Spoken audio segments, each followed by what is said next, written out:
उदारमतवाद हे नेहरूंचं एक वैशिष्ट्य आहे आणि वेळेच्या अभावी आता मी त्याचे इव्हेंट सांगत नाही, पण धर्मनिरपेक्षता आणि भारतीय संस्कृतीतली बहुविधता यांचा सुंदर मेळ हा नेहरूंनी घातला आहे. आणि म्हणजे डिस्कवरी ऑफ इंडिया या ग्रंथामध्ये आपल्याला वाचायला मिळेल. डिस्कवरी ऑफ इंडियाचं वैशिष्ट्य म्हणजे नेहरूंची जी वैचारिक बैठक आहे ना, ती ऑल अलॉंग एक स्पष्ट अशी वैचारिक बैठक येत आहेत. नेहरू मागे पुढे गेलेले कुठे दिसत नाहीत.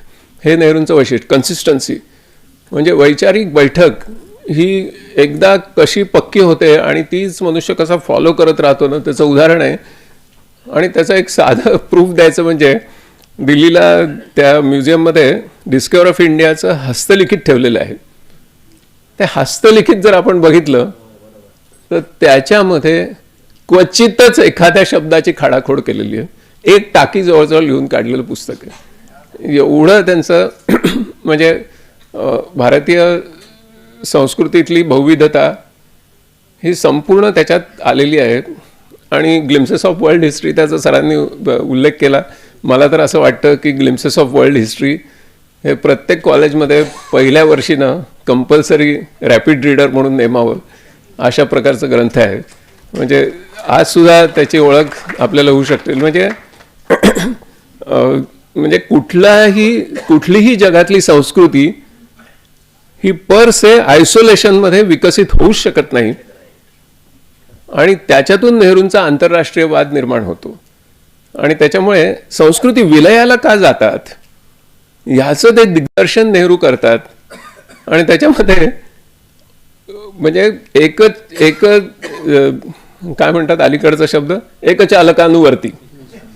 हां, एकचालकानुवर्तित्व हे एक one of the most dominant element आहे संस्कृती विलयाला जाण्याचं. ओके, म्हणजे नेहरूंचा जो लोकशाहीचा जो दृष्टिकोन आहे ना, तो इतक्या प्रगल्भ अशा आंतरराष्ट्रीय इतिहासाचा ठाव घेत झालेला आहे.